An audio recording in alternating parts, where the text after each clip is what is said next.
Olá a todos, eu sou o professor Leonardo e hoje a gente vai fazer uma pequena discussão em relação a algumas teorias da psicologia da educação, da psicologia em si, que refletem também na educação. Essa apresentação ela consta de uma organização inicialmente pelo objetivo da apresentação, que é de discutir sobre os conceitos que envolvem as teorias desenvolvidas por Sigmund Freud, Henry Wallon e Carl Rogers para a psicologia e sua relação com a educação. O desenvolvimento do trabalho ele vai se dar, inicialmente nós vamos discutir responder a questionamentos que foram feitos na avaliação sobre a psicanálise, segundo Freud. Posteriormente, nós vamos refletir sobre um outro questionamento feito, que vai trabalhar a psicogenética de Henry Wallon e, em seguida, finalizando esse desenvolvimento, a gente vai trabalhar as teorias de Carl Rogers e o humanismo fenomenológico. E aí a gente faz uma conclusão para finalizar a nossa discussão. Sobre Sigmund Freud, nós podemos dizer que, sobre um histórico sobre Sigmund Freud, nós podemos dizer que ele nasceu em 1856, no antigo Império Austríaco, e logo aos 4 anos, bem jovem, ele se mudou para Viena por questões financeiras e de saúde da família. Ele foi graduado em medicina em 1881, onde iniciou alguns trabalhos relacionados à neurociência. E aí Freud começa a fazer algumas investigações relacionadas a tentar explicar questões neurológicas da histeria. A base inicial dos estudos de Freud estava relacionada principalmente à histeria, que antigamente era uma doença caracterizada principalmente pelo sexo feminino. Em 1885, Freud ele vai para a França e, nesses estudos de histeria, ele conhece, a partir do psiquiatra Jean Charcot, ele inicia, dá continuidade a esses trabalhos com histeria, utilizando o método da hipnose. E aí ele retorna a Viena, tenta diminuir essa discussão sobre a hipnose e inicia o método de trabalhar o método de associação livre, que a gente vai discutir um pouco mais mais à frente. Nesse período de pesquisas de Freud, ele consegue escrever 24 livros sobre a psicanálise. Então, a base da psicanálise, quando você fala em psicanálise, você fala diretamente de Freud, porque muito do que foi pesquisado inicialmente são relatos dos estudos de Freud. Freud tem vários estudos relacionados a isso.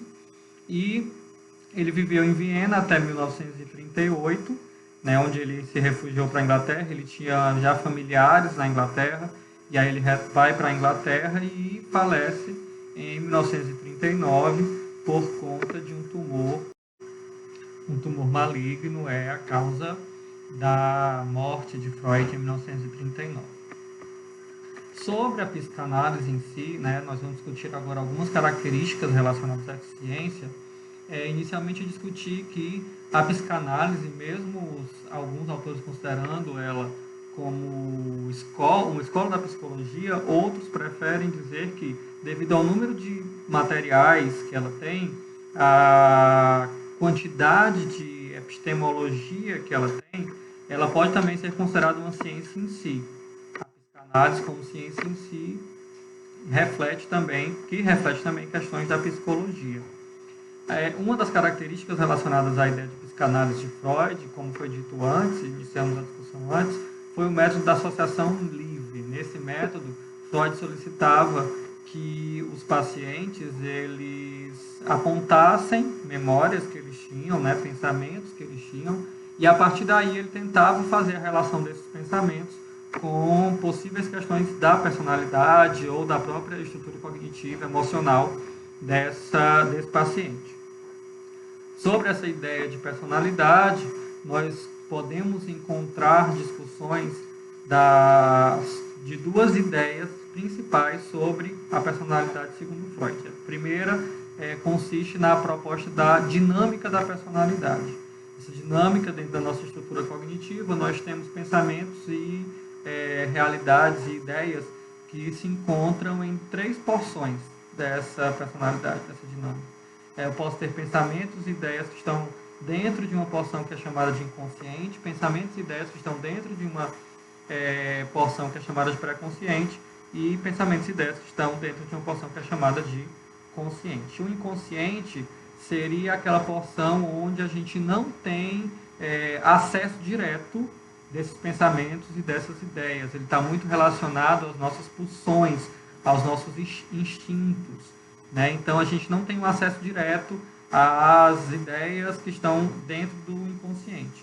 Claro que a gente pode, em algum momento, o material que está na nossa porção inconsciente, ele pode vir ao pré-consciente ou pode vir ao consciente, mas não é um acesso direto, né? Uma outra porção que a gente tem seria o próprio consciente, que é aquilo, tudo que a gente que a gente tem como ideia de realidade, são os nossos pensamentos, são as nossas reflexões naquele momento. E uma porção que é intermediária, digamos assim, entre o inconsciente e o consciente é o pré-consciente. Nele a gente vai encontrar pensamentos e lembranças que estão disponíveis. A gente pode citar, por exemplo, o que a gente almoçou ontem, pode citar, pensar o que a gente tomou, lanchou hoje de manhã. São pensamentos que estão disponíveis, né, mas não estão no nosso consciente naquele momento, mas eu posso lembrar facilmente. Eles estão disponíveis em uma porção mais fácil, mais próxima do que o inconsciente. Uma outra discussão que a gente pode fazer também sobre as características e a estrutura da personalidade seriam as relacionadas à própria estrutura, né? Que elas são divididas em id, ego e superego. A ideia do id está relacionado diretamente ao inconsciente. O id se localiza no inconsciente. Está relacionado à nossa fonte de energia psíquica, os nossos impulsos, os nossos desejos sexuais, né, as nossas vontades, e também diretamente ligado à própria libido, que eu vou falar daqui a pouco.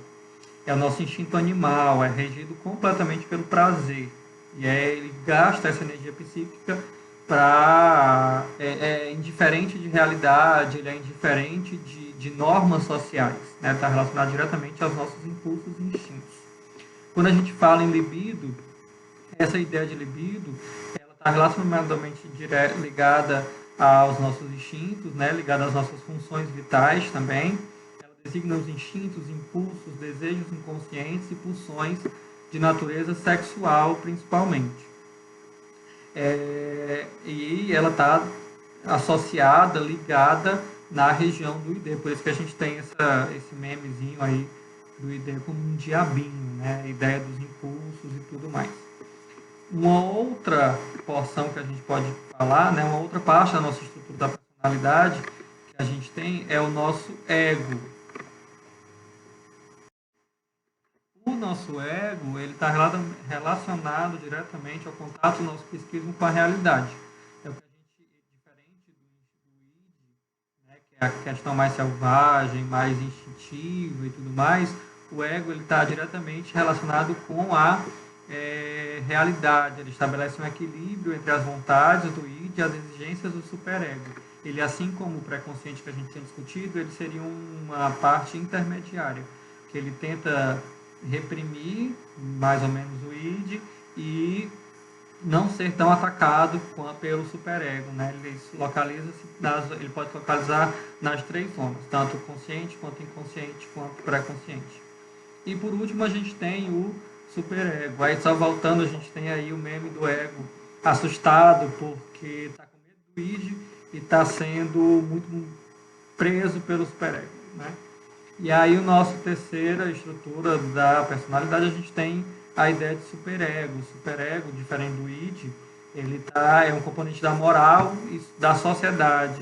Ele meio que é um juiz do nosso ego. Ele está relacionado a controlar o nosso ego, tem uma porção de moralidade aí, controla, ele pune o nosso ego. E aí isso pode gerar algumas doenças psicológicas, algumas doenças psíquicas, se ele também é muito forte na nossa personalidade. E aí, para tentar proteger a nossa própria saúde mental dessas imposições do superego e da selvageria do id, o nosso ego ele tem alguns mecanismos que a gente chama de mecanismo de defesa do ego, né? Que a ideia é mesmo proteção, ele protege a nossa estrutura psíquica e emocional. A gente pode citar projeção, quando se projeta um sentimento, alguma coisa que é relacionada a você em um objeto ou em outra pessoa, alguma coisa que você fez e para proteger a sua estrutura emocional, cognitiva, isso é projetado para outra pessoa, para um objeto. Formação reativa é quando se transfere um sentimento que pode lhe afetar, tipo, você transforma amor em ódio. A ideia da racionalização é quando você observa o seu superego, observa que foi feita uma coisa que não está legal, que é fora da moral, das questões sociais, e você racionaliza dizendo, eu fiz isso por conta disso, disso, disso. Negação, né? Você nega um sentimento. Deslocamento, você transfere uma ideia para uma outra ideia, você desloca uma coisa que o seu superego teria como errado, como fora da moral, para uma outra ideia. Geralmente ela também pode ser encontrada em sonhos e tudo mais. A ideia da regressão, quando você retorna, você está num grau de desenvolvimento psíquico e você retorna para um grau, para um nível anterior.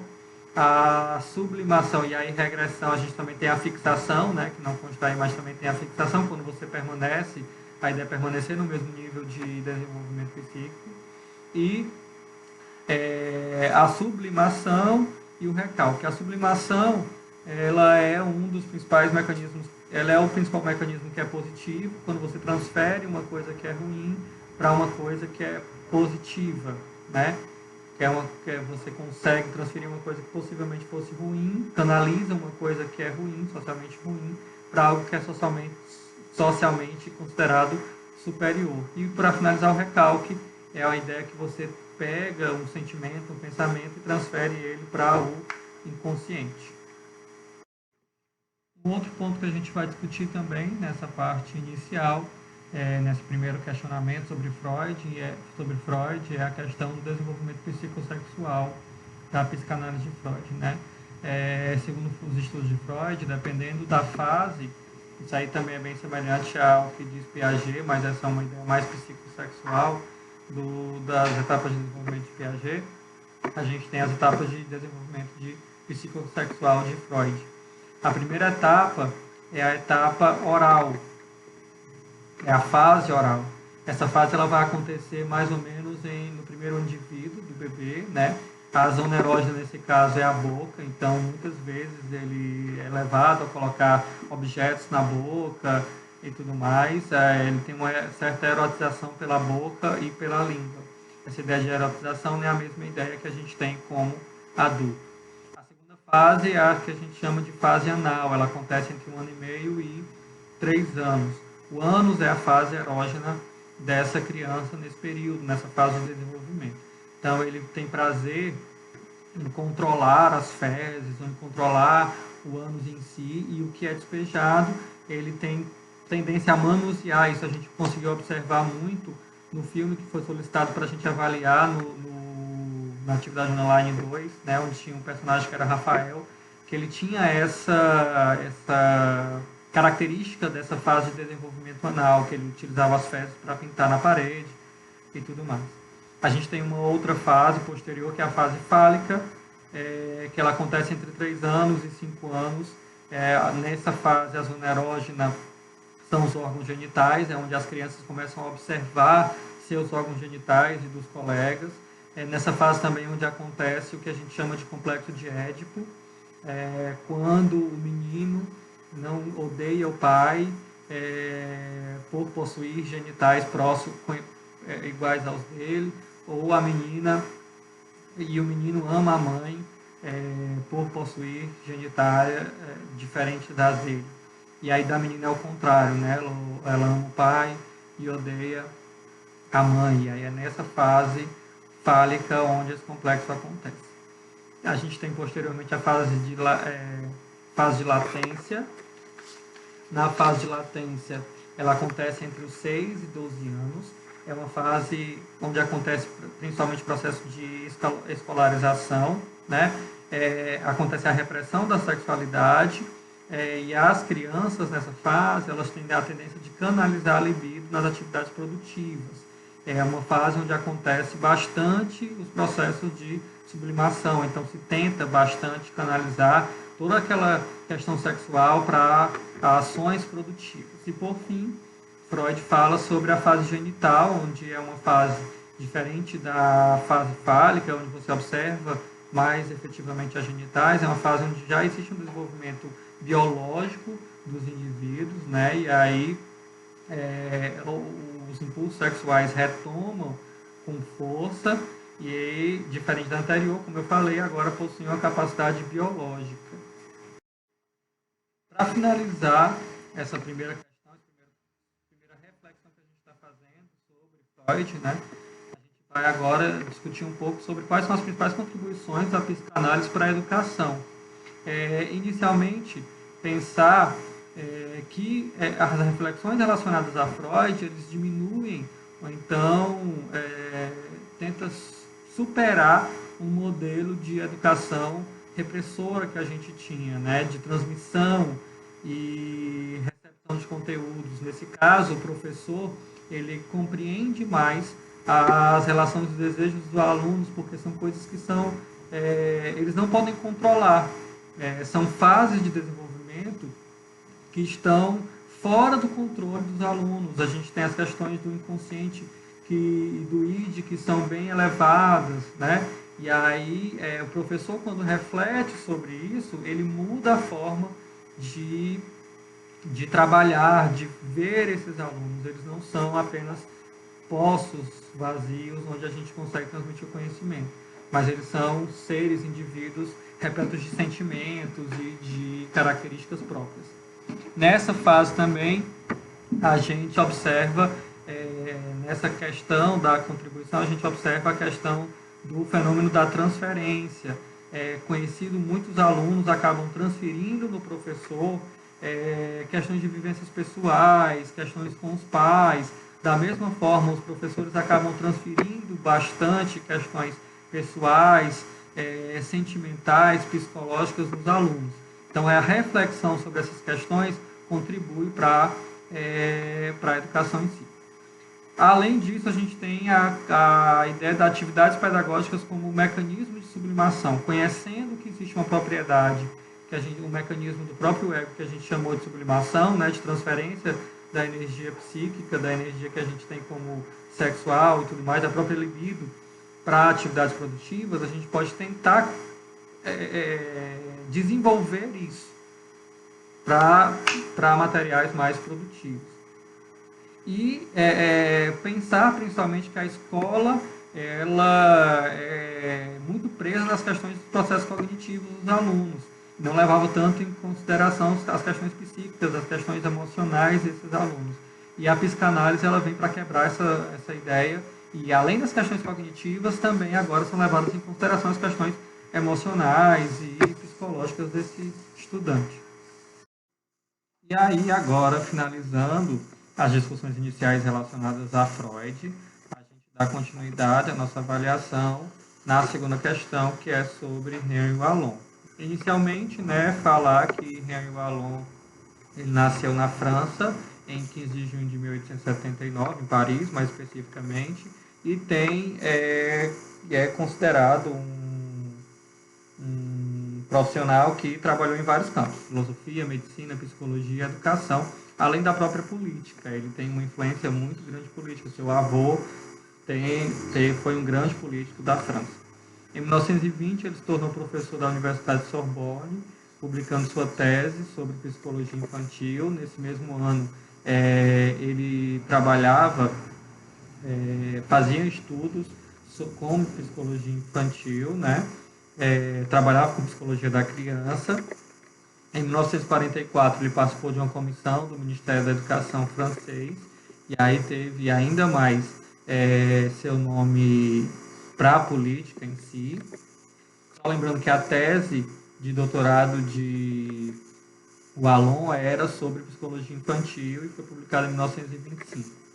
Em 1942, um pouco antes, ele se filia ao Partido Comunista e em 44, ainda em 44, ele sofre perseguições políticas devido às suas concepções políticas e tudo mais. Em dezembro de 62, ele falece na França, em Paris, com 83 anos.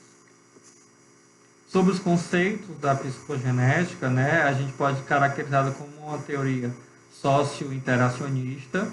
Ela é bem próxima, dita bem próxima às de Piaget e Vygotsky, e também psicogenética. O Wallon, diferente de alguns outros pesquisadores, ele colocava muito ênfase nas questões relacionadas à afetividade como elemento importante para o processo de aprendizagem. Além das questões de raciocínio, de memória, né, e que envolvem essas questões, ele sofre muita influência da psicanálise de Freud. Ele relaciona a afetividade como uma característica importantíssima e, além da afetividade, a relação, a interação desse indivíduo com o meio como um elemento importantíssimo para a efetivação da aprendizagem. E aí ela também, além de socio-interacionista, a teoria é considerada psicogenética devido à relação direta que ele faz entre o campo das a relação do campo das emoções com o campo biológico. E aí, nessa ideia, existem duas características fundamentais para essa aprendizagem. O caráter dialético da aprendizagem, e aí as relações entre professor-aluno, aluno-aluno são valorizadas, e o estudo da pessoa total, que aí leva em consideração, envolve tanto o caráter cognitivo quanto afetivo e motor. Algumas teorias anteriores levavam muito em consideração apenas o caráter cognitivo, mas o Wallon enfatiza bastante essa questão do afetivo e do motor, né? A valorização do movimento, que acabei esquecendo de discutir. Essa questão do movimento, para ele, é essencial, que ele não observa como interessante, ele questiona muito as questões de educação, onde uma criança, um aprendiz, ele fica parado numa sala de aula, sem movimentação, sem nada. Ele diz que isso, segundo ele, dificulta o processo de aprendizagem. Então, a relação da movimentação também é efetiva, além da afetividade, né? E aí essa relação entre o biológico e o social, que eu considero socio-interacionista. É importante ressaltar que a teoria de Wallon, ela é considerada tão importante quanto as teorias de Vygotsky, de Piaget, entre outros. Essa figura, ela representa bastante a ideia que a gente chama de tríade walloniana, né? Que uma pessoa ela é influenciada por diversos fatores, principalmente os fatores físico e motor, as questões relacionadas à emoção, as questões afetivas e questões intelectuais. São algumas das características relacionadas à psicogenética de Wallon.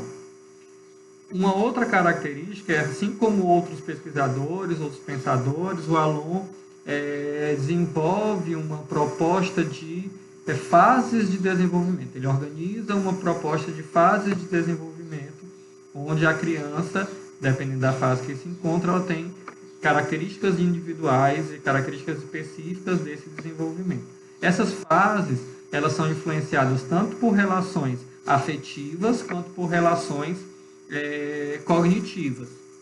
E aí, se ela tem uma influência maior afetiva ou cognitiva, ela vai diferenciando de uma fase para outra. Inicialmente é afetiva, depois é cognitiva, volta para afetiva. Existe uma alteração nessa questão da afetividade e da cognitividade. O primeiro estágio é o estágio impulsivo emocional.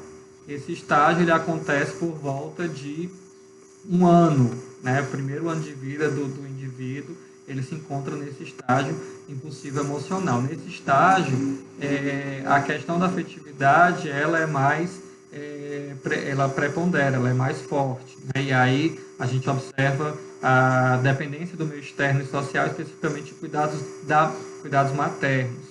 A principal forma de comunicação se dá por meio de emoções imediatas, choro e medo. Esse é o primeiro estágio relacionado ao estágio impulsivo emocional. O segundo estágio, o sensório motor e projetivo, ele se dá entre 1 e 3 anos. Nesse aí a gente já tem uma relação cognitiva superior, né? Nesse estágio, a criança começa a observar, começa a manifestar e reconhecer espaços, objetos e a si mesmo e ter uma maior autonomia. Aí aqui são observadas duas questões principais: a imitação, que é marcada pela participação e desdobramento do ato, e o simulacro, que é caracterizado por uma simulação por gestos, em que é comum haver um ato sem objeto real.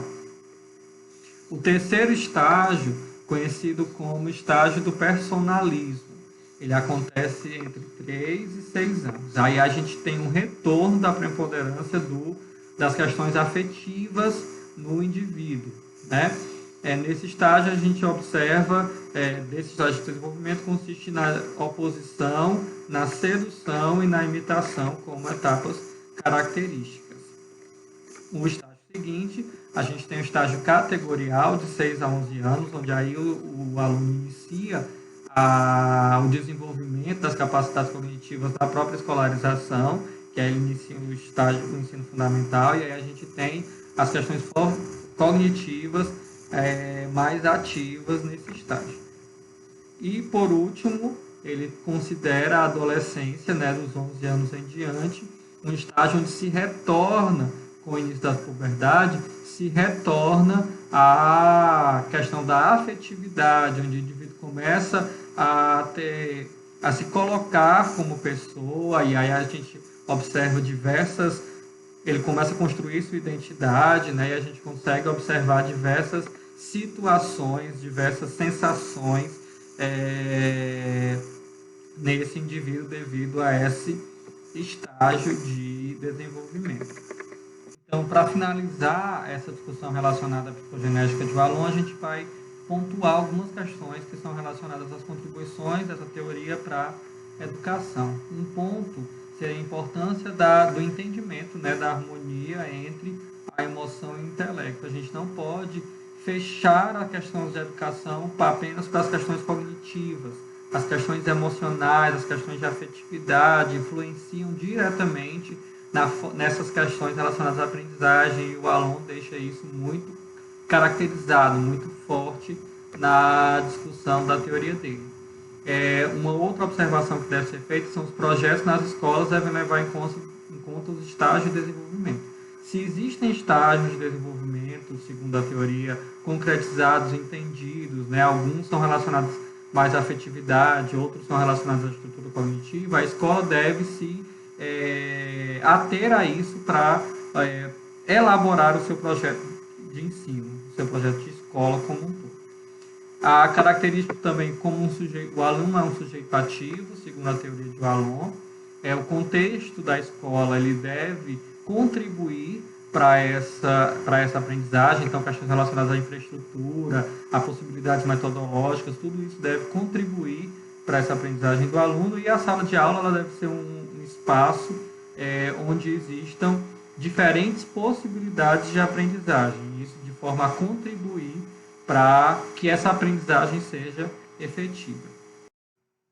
E aí, como nosso último, mas não menos importante, teórico de hoje da psicologia, a gente vai falar sobre Carl Rogers.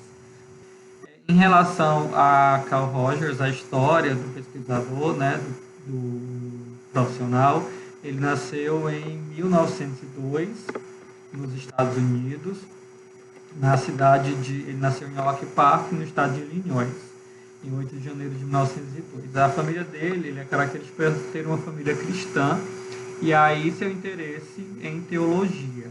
Apesar disso, ele acaba, desse interesse em teologia, ele acaba atuando nas questões relacionadas à psicoterapia, né? Ele é considerado um dos grandes educadores do século XX, é um dos precursores da psicologia humanista e foi indicado ao Prêmio Nobel em 1987, o mesmo ano em que ele faleceu. Em relação às críticas que Carl Rogers aponta, tanto para a psicanálise quanto para a teoria behaviorista de Skinner, a questão da libido da psicanálise é uma das principais críticas que ele faz a essa teoria. Ele diz que isso torna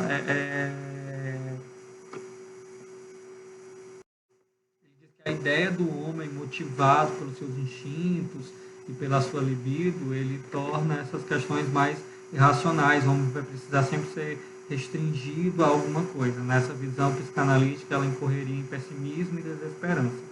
Já no caso do behaviorismo, a ideia é da robotização do homem.